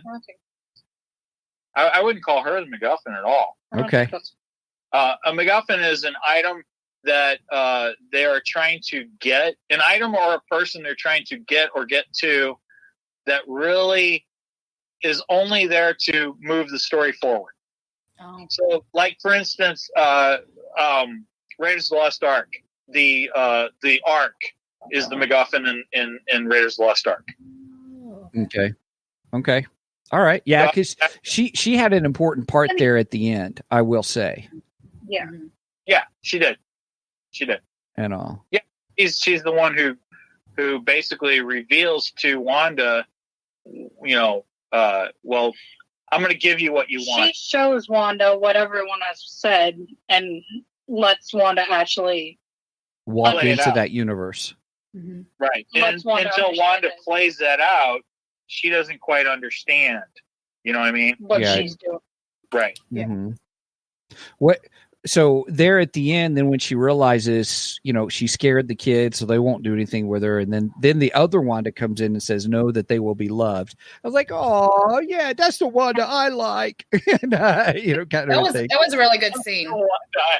Funny thing is, I didn't understand what she said the first time I watched it. And then when I went and saw it with everyone, I understood it because I was paying attention closer, and I was like, "Oh, that's what she said." And Dad goes, "I didn't catch what she said," and I was like, "She said no, that they'll be loved." Yeah. There was a few times I was like, "Hey, I kind of need my I want subtitles at the movie theater." Oh, now they know how I feel. Right. That's funny. I'm trying to get back into Restream. I'll see what happens here. Okay, that's fine. Let's continue like this for right now. Yeah, until you come up on the screen, we'll keep the phone going and stuff. So, by the way, Brian says America, the country, was named after a guy named Americo Vespucci, and then there's, and then he said there's an actress named America who was Ugly Betty. So there are people who are named America. Yep. Sorry, I didn't know. That I didn't know at all. Right. I can't connect to Firefox. All right, just give it time. It's okay. So we'll wait a minute. So I will say this, that everybody, we're having an action-packed episode. Just saying. Plus, and the other thing is we're going super long because we're still playing catch up for me being gone for 2 weeks as well. True. I've got so many opinions to give. By golly. I'm just kidding. So many. Andrew's like, so many. So I will say there at that moment at the end where she realizes it, and then it was like Scarlet Witch then realizes what she's done, and then Scarlet Witch comes back and she goes back to the big temple, the Darkhold Temple, for lack of a better term. I can't remember what it was called. But she goes there, and then what am I trying to say? She goes there and then she realizes what she's done, and then she destroys the temple and therefore destroys the Darkhold in every multiverse. Yep. Yep. And Brian called that Mount Wandagore. Wandagore? Really? Yeah, Wandagore, because it was made for her. Wandagore? What is Mount Wandagore? That was the temple at the end, because it was made for Wanda, though. Oh. I forgot about that. Yeah, because it shows her picture or shows her statue there. And she said, I was meant to be here. I'm restarting my computer. Hang on a second. He's still talking. That's all right. You don't have to give me a play-by-play what's going on with your computer. It's fine. It's fine. The light turned off in our room, and we thought the power went out again. Oh, no. You're okay. Yeah. So anyway. That's funny. No, I did want to talk about the scene in the temple or whatever. Yeah. I mean, if that's where you're at, you want to go on with that. Yep. Megan's coming in. She beat me in. Hi, Megan. Welcome back. I guess I actually have to We'll wait a second and see what he's doing and stuff. So, I just restarted my computer too. I'm trying to get Windows. Certain Windows going. I restarted mine before you. I don't think you can hear me unless. Oh yeah. Here, hold on. Well, I unmuted, but. No, my mixer. Oh, Megan. Sorry, we're really technical crap now. Yeah. All right. I'll let you guys do the technical stuff. And then into the Wi-Fi plug down there. Hit the power button on the Wi-Fi. I'm gonna mute you. I'm gonna mute you on the phone for just a second. Yeah, go ahead. Sorry. Right.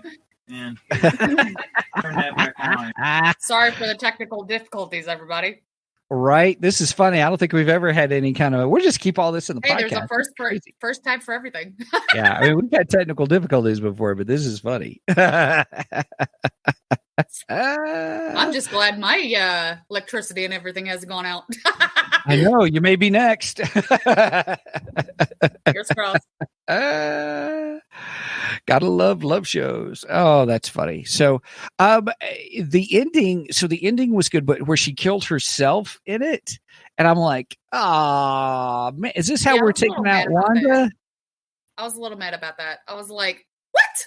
I was waiting for that redeeming arc where, like, she would realize what she did, and then all of a sudden the Scarlet Witch part of her would like be gone and all this kind of stuff. But when she killed herself and everything, I was like, really? Yeah, I was a little upset about that.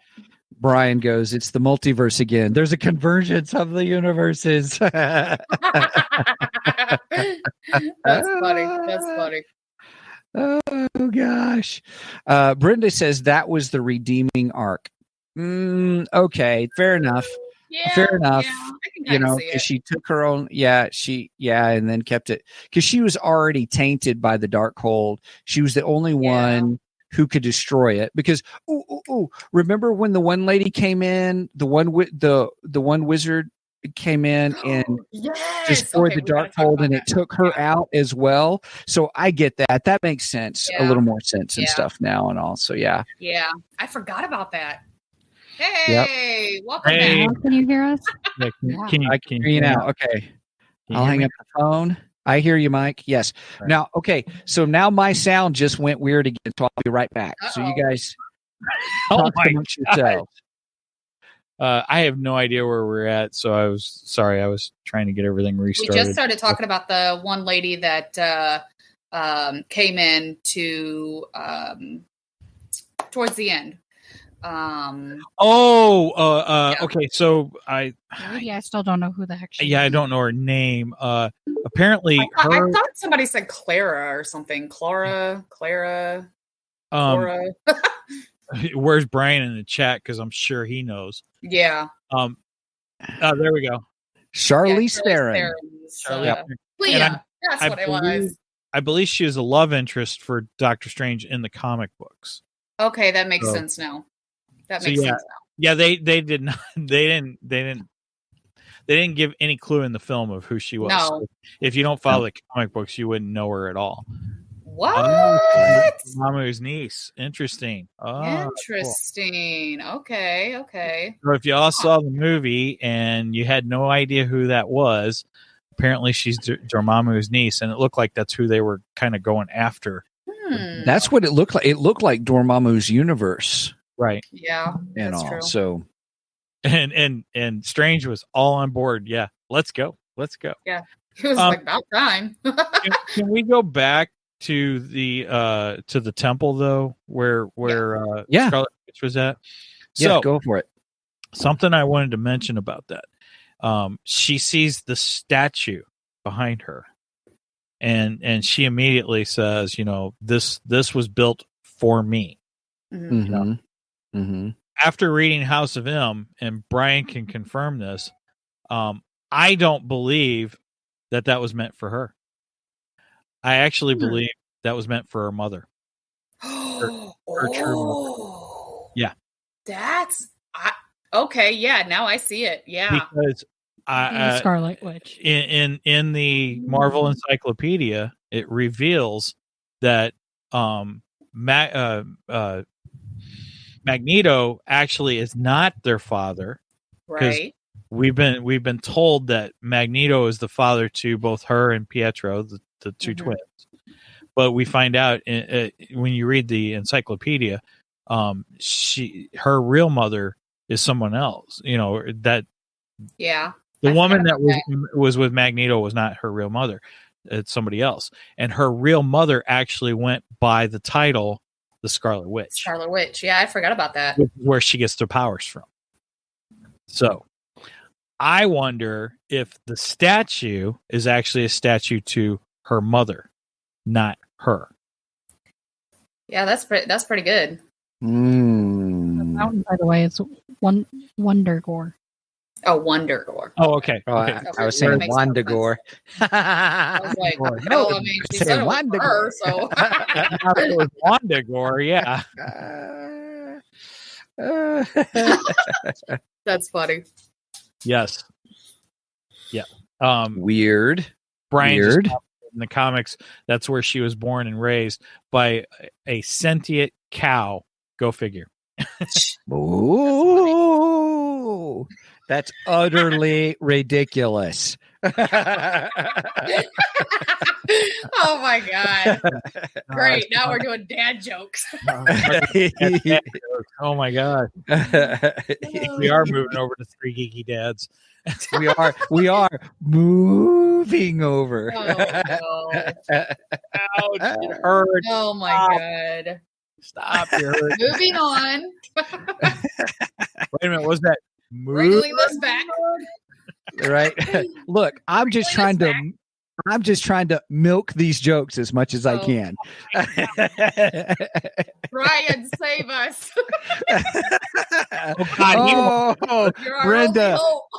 Brenda, that was a great one. Brenda said, "Cud it out." Yeah, yay, Brenda. My head's gonna explode. It's getting really bad. Okay, anyway. Yeah, Brian. All right, moving on. Job. Brian, that's my job. Yeah, he normally does the bad dad joke. Oh gosh, here's another one from Brian. Here he goes. He goes, I can't. I'm out to pasture. Oh my god.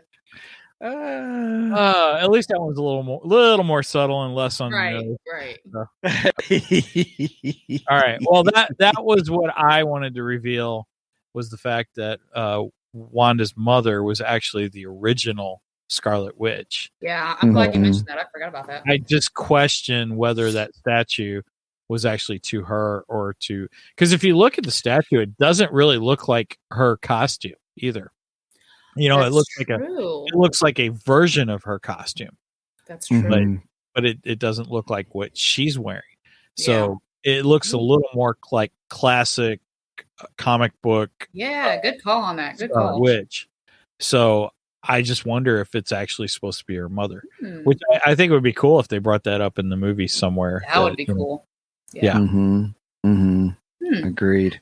I don't know if y'all saw my comment, but I don't think Wanda's gone forever. Oh, I don't think no, definitely not. That version of her is gone.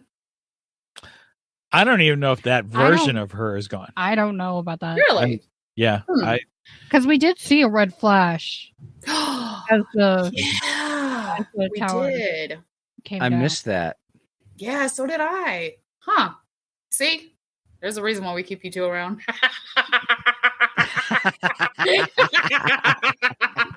Sorry, somebody had to say it. I think hiding. She's going to be hiding somewhere. Yeah, I don't think we're going to see a return very quickly. But right. Peace kind of thing. Yeah, that's tucked away somewhere for later times.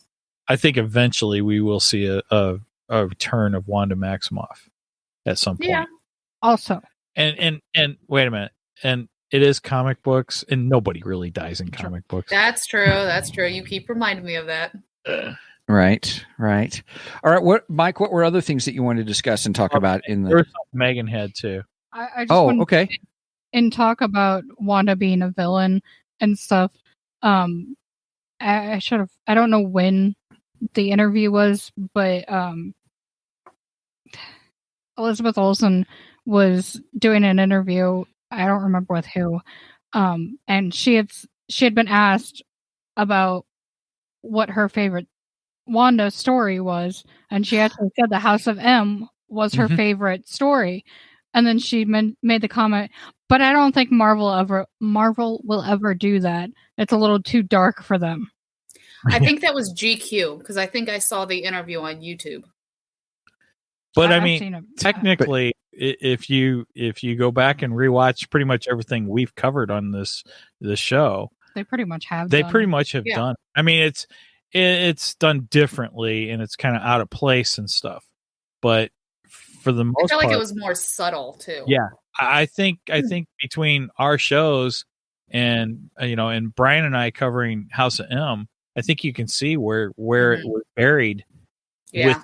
Within WandaVision and Doctor Strange 2 Multiverse of Madness. You know, it's there. It's there. It's just not. You got to look for it. Yeah, it's not the whole full blown story, but it's there. Right. And of course, we don't really get the death of the Avengers and that kind of stuff. Yeah. Steven, are you there?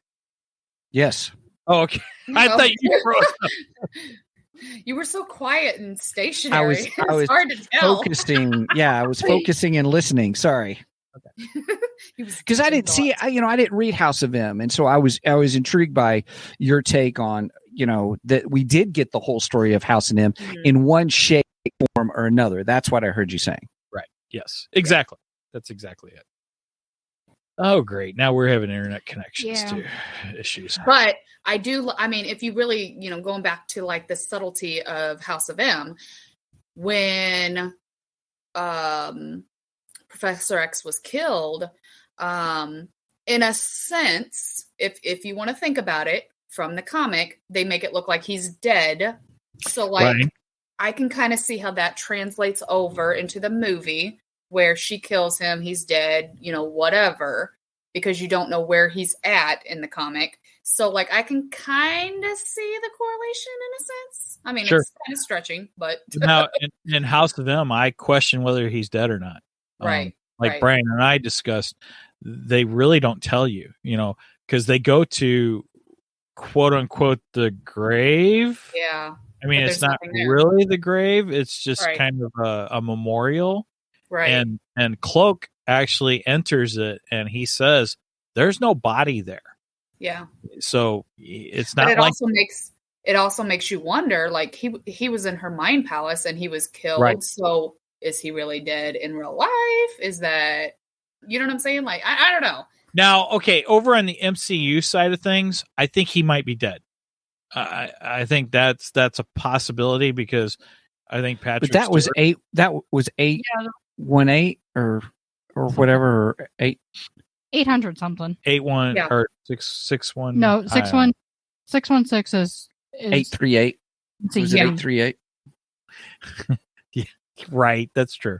That is in a different universe, and maybe in all I was saying is I think Patrick Stewart as an actor is getting ready to retire. Yeah, you can tell he's pretty much done with that. But still, like the idea of him technically being dead, technically not. Like, you know what I'm saying? Yeah, I know there's different multiverse versions of him that are not dead. I'm not saying that, I'm not saying the character in a whole is just completely gone, that we won't ever see him in the MCU. Right. Schrodinger. But you think that version of him actually did die? Schrodinger's Professor X. Nice. Is he in the box or is he not in the box? That's funny. That's good. I like that. That was still a scary scene. They killed off a lot of people in this movie, and that's why I gave it a 7. So I'm just saying. Oh, okay. All right. We're going to have to go there. So hey, I'm just saying.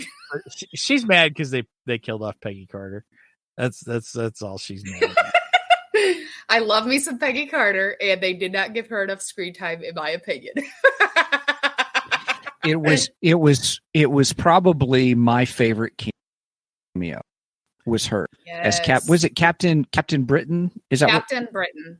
Schrodinger's multiverse. Schrodinger's multiverse. Captain Carter, not Captain Britain. Captain Carter.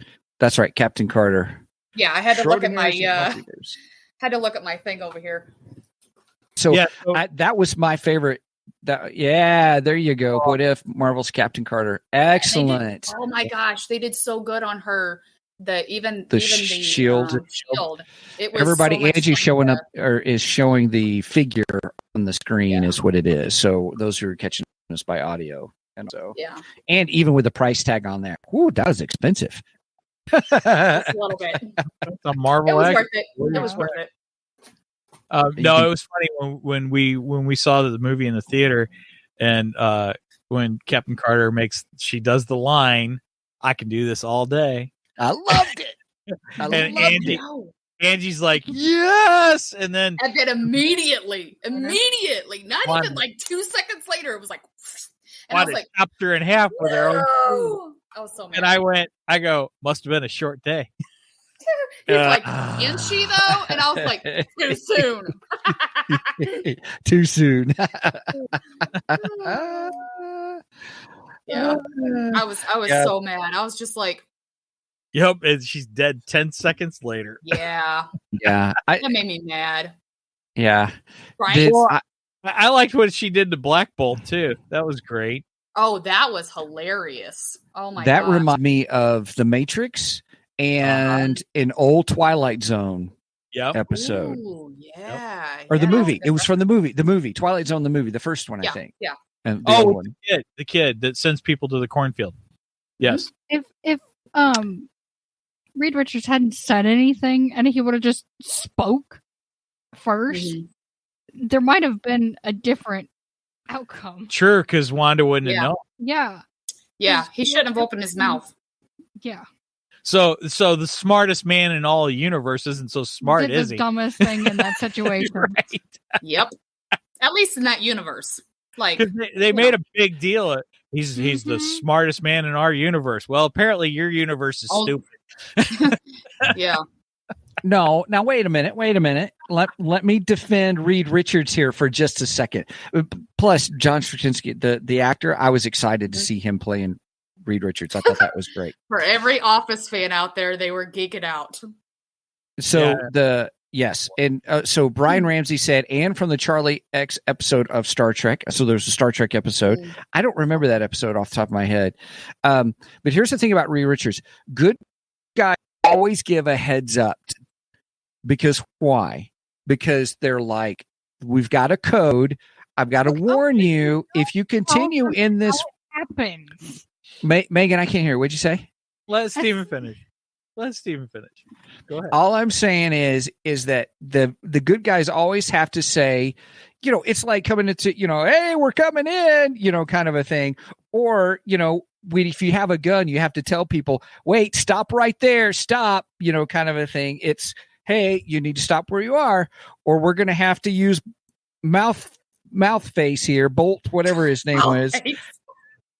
Thing, which I just thought was weird. I just thought that was a weird. I'm not familiar with that character, funny. And Okay, go ahead, Mike. I'm done. So, I'm done ranting. I was waiting. I was patiently waiting. Okay, so I'm going to quote Dark Helmet, and Dark Helmet from Spaceballs. He said, I know what you're gonna do. The dark side is better than the light side because the light side is stupid. The dark side always wins. I know the quote's not. I haven't watched it in a while. So. Brian says, speaking of Star Trek, it was a nice coincidence to see Anson Mount, the guy who played Black Bolt, and Patrick Stewart in a scene together the same week. Both of their Star Trek shows were on Paramount Plus. Okay. Interesting.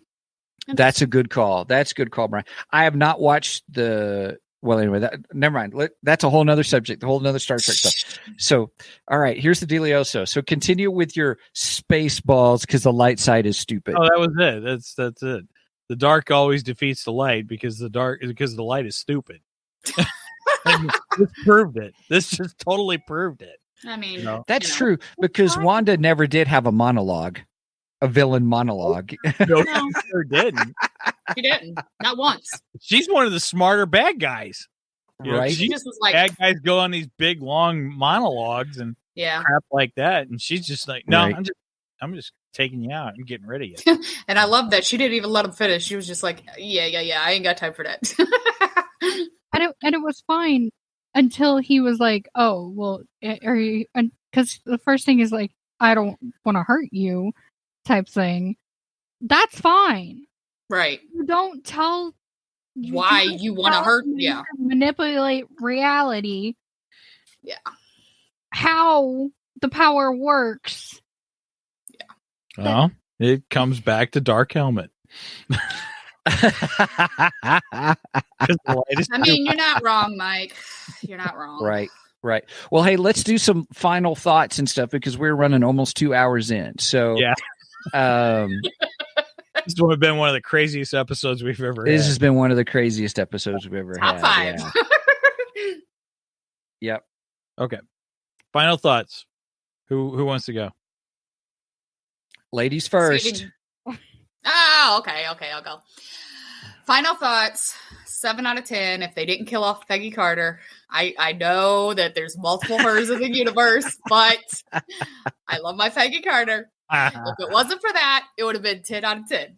But that knocked it down a couple notches. Right. Roger says, I'm surrounded by a-holes. That's also from Spaceballs. Yeah. From Spaceballs, yes. Yeah. Another great line, by the way. Okay. Megan. But yeah, so I'd give it 7 out of 10, maybe 7.5. But I had an issue with that. And I had an issue with the fact that they technically killed off Wanda. How she killed herself and everything. I think that, yeah. That. I think they could have done that a little bit differently, but that's just me. Gotcha. I know, but it was the fact that she killed herself. I'm like, I don't know. But anyways. It was a self-sacrificing thing. I know. Yeah, it was her redemption. Yeah. I know, but still. Really which makes for a good story, Stephen. It does make for a good story. Well played. That's all right, Megan, give us your what's your final thoughts? I still stick with 9 out of 10. I absolutely adore the movie. I've seen it 3 times, and I definitely will watch it more. I still want to probably, when it comes out, watch the first one and then watch that one right after it. It's not a bad idea. Because Morty was important to know about for rewatching, and I want to do that. But yeah, still, I adored it, and I love Doctor Strange. I think he's fantastic. Still should have said no shit, Sherlock. Yes, and that's the other reason why I gave it 7 out of 10. Right. Fair. All right. I will continue with my 8 out of 10. I enjoyed the film. I thought it was good. Here's a scale for you. Should I buy it? Would I be willing to buy it digitally at 4K, or should I just wait till Disney Plus has it? That's tough for me because I really enjoyed it that I'd be willing to buy it on 4K. Yeah. That's tough for me. It is. But if I'm on a budget, I got to wait till Disney Plus. Just saying. And guess what, everybody? I'm on a budget. Understandable.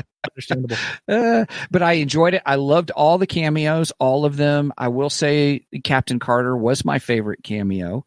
I was traumatized that her shield went right through her and she was cut in two. I was like, oh, man. Still Sam Raimi, though. That was a Sam Raimi moment still again. Kind of a thing. And I enjoyed Reed Richards. The way he went out was what, kind of a moment. That was scary. Well, the whole thing with Wanda or Scarlet Witch was scary stuff. I loved Wong in it, or what the Sorcerer Supreme. I loved the joke. You have to bow. I did enjoy that, and it was a nice. Awesome. That's an tradition, right? Right, and I did enjoy that from the end where Strange bowed to him. I thought that was nice. And it was just made for a nice ending. And I will watch it again in the theater. In Strange's defense, I will say the same thing that Megan said when we watched it last night. When he says that to Strange, they are in the middle of a battle. Mm-hmm. It's like, really? Right. So you expect him to bow to you in the middle of a battle? Right. Right. That's a little narcissistic. It was just done for joke's sake, but yes, I agree. I know, but I'm just saying it's slightly narcissistic. That's the first time he mentions it. Yeah, Just exactly. Literally in the middle of a battle, and it's like. And don't get me wrong, I love Wong. We're busy. Wong is a fantastic character. He is one of my favorites in Doctor. So, yeah. I'm not anyway, Wong. I'm just saying that it's just fantastic. a bad time. Yeah. Yeah. Anyway. Sorry, I didn't mean all right. No, it's so good. I'm good, Mike. It's all you, my friend. What's your final analysis? I'm going to stick with my 8. I really enjoyed the film. I like Cumberbatch as Strange, and I think he really embodies the character so well. Yes, I could barely imagine anybody else in that role. Yeah. So he's won me over. I really enjoy the character. I thought the movie was very good. I don't understand some of the hate that's going around about this movie. I think it was a fun, fast-paced, action-packed movie. Yes, it went fast. Yeah. Mm-hmm. Right, and that's what I want out of a Marvel film. And it had the normal amount of Marvel comedy. Yes, it had. Yeah. It had. So I don't know why everybody's hating on it. It doesn't make sense to me. I don't quite get it. I just don't quite understand it. So one thing we didn't talk about, we did have another cameo that we probably should mention. We had what's his face from Bruce Campbell.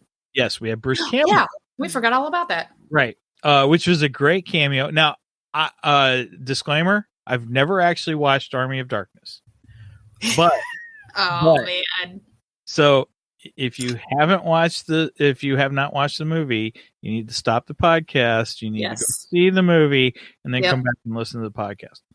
So with that said, we get a moment with Bruce Campbell. He comes up to Doctor Strange and he's first giving Doctor Strange a hard time because in that universe, Doctor Strange is dead. Yep. And he's like, what are you, some kind of cosplayer or something? Did you steal this from the Strange Museum? Blah, blah, blah, blah, blah, blah. And then Strange puts a hex on him. And it makes him start punching himself. Yeah. Which is just freaking hilarious. But the nice connection is, from what I found out, Bruce Campbell in Army of Darkness, his hand gets possessed. And he starts trying to kill him. Yeah, I forgot about that, actually. Cutting his hand off is what he did. Yeah. So, I thought it was great. Oh, it was Evil Dead 2. I was going to say that didn't sound like. I thought it was Army of Darkness, but it was Evil Dead 2. Sorry. No, I was thinking Evil Dead 2 as well. And as you were saying it, But yeah, I forgot about that part because he does, his hand gets possessed by the whatever it is, and he starts attacking him and all this other kind of stuff. So yeah. Yep. And then he gets the chainsaw. Then he cuts the hand off and he replaces it with a chainsaw. Exactly. Yeah. Exactly. Which was awesome. Okay, so I didn't know my movies. That's because I haven't seen those films yet. You said it right last night. Did I? Okay. Yeah. Anyway. So yeah, I will stick with an 8. I really enjoyed the film. I like it. I would recommend this film. I would. Mm-hmm. But I would also recommend that you definitely watch Doctor Strange 1. I got Dr. Fate on the brain because I want to see Dr. Fate. Anyway, I would definitely suggest that if you haven't watched them previously, watch Doctor Strange 1, and if you got the time, watch WandaVision because I think it adds a lot to this film. You can watch the last 2 episodes and be fine. Even WandaVision's great. Watch WandaVision. and if you want to go for a deeper dive, read House of M. Yes.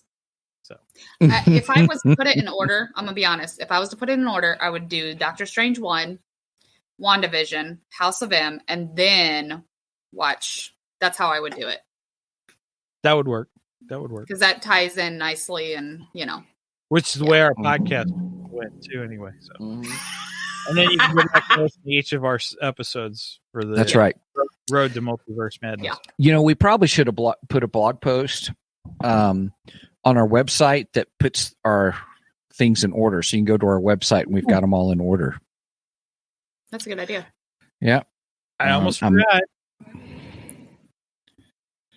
Ooh. He's got it. All right. So everybody, if you're listening to the podcast, what Mike's doing is holding up a poster that he got from the theater.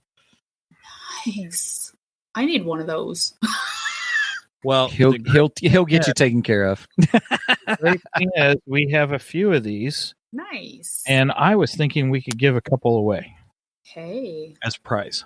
So I like it. We didn't discuss how we were going to do this, though. That's right. So we'll let you know. All right. Yeah. So next episode. TBD. To be worked out. Yeah. So yeah, next episode. All right. I think that's a wrap. This was good. Sorry, my brain went to hearing Admiral Akbar say, "That's a wrap."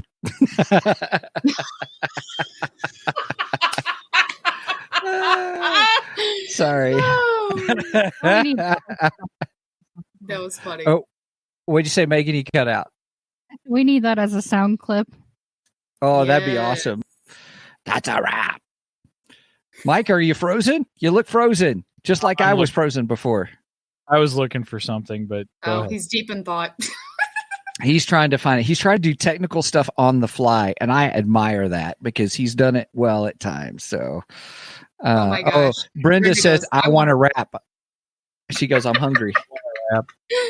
Actually, rap does sound pretty good right now. Yeah, that's pretty funny. Well, I haven't eaten breakfast, so I'm ready for a peanut butter jelly sandwich. By golly, I can make you a smoothie that tastes like that.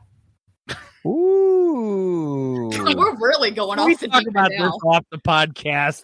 Yes. Well, I thought you were I was trying to give you time because I thought you were trying to do some kind of fun technical thing. I played it, but everyone talked over it. So, it's a trap.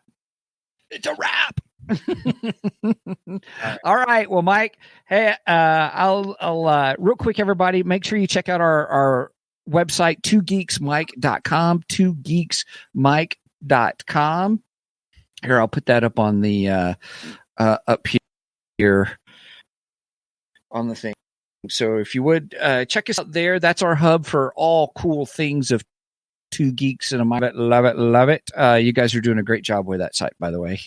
Kudos to Mike and Megan on that. If you want to contact us and with anything, please check us. You can email us at show@twogeeksmike.com, show@twogeeksmike.com. And please, would you please think about sponsoring us? That money does not go to pay for Mike's Lamborghini, like I say all the time. Or Tesla. Maybe I should say Tesla. kind of a thing. Yeah, today I guess I need a Tesla. But our Ko-fi page, 2 Geeks or Ko-fi, ko-fi.com/2geeks. And I like it. We've set up tiers now. So we have tiers of support, $2, $5, and $10 a month. We are building that. So just so you know, all the extra stuff. And $2 gets you access to the Discord server. I would encourage you to check that out because I think we are going to try to do we're going to talk after this podcast, everybody, to discuss what kind of watch party we can do or want to do and those kinds of things to get that up and going. And love to have you join us. Just $2 for that. And that really is paying for the podcast hosting. It pays for the restream. And by golly, it does not pay for our poopy internet services that we're having for this episode too, by the way. So not yet. It's gonna have to be a higher tier so we can get some better internet. Yeah. Right. So we are working on some stuff and would love to have just get your input on what things you would like to see as well. Because we are appreciative of those that are supporting us. And it has been a great ride building all of this. And we've had a great time with it. So we continue to do so. So I'm looking forward to what the future may bring. Also, don't forget that I will probably release the first podcast on Steven Watches a Horror Movies next week. And that is Ko-fi only, even at the $2. So any and every level, you'll get that. We're going to give you the RSS feed. That's not going to be posted on any service. We're going to give you the RSS feed for that stuff. So, all right. Well, and we have our 2 Ko-fi only classic sci-fis on there, and we've got one coming up soon. So, yep. Yes. Yeah. All things. Okay. I won't say which one it is. I won't say which one it is because we haven't agreed on it yet. Have we agreed on it? Well, which one are we doing then? So I know I got it on my watch list. Planet of the Apes. Oh yeah, but the old one, right? The original. The original. Okay, that's right. No, I'm just kidding. The original. You mean we're not watching the Marky Mark version? Oh heck no! I hope I never see that movie again. I've never seen it, so disaster. I know I've just joked. That was a disaster. Don't watch it. I like Marky Mark. Don't get me wrong. He's a great actor, actually, but that movie sucked. It was horrible. Yeah. If we're gonna do it, we're gonna do it like the 3 Geeky Dads, and we'll do a drink till it's good. Oh, yes. That's the only way I'm gonna do that. Join Ko-fi, and you can watch us drink till it's good. Right. Oh my goodness. Stole the 3 Geeky Dads thing. We'll come up with a different thing. We're not gonna call it that. So again. All right.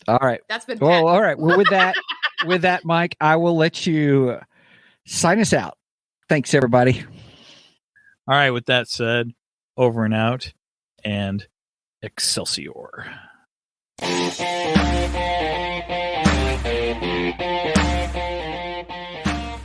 Thank you for joining us today on the 2 Geeks and a Microphone podcast. Tune in next week when we will have more news and reviews. Until then,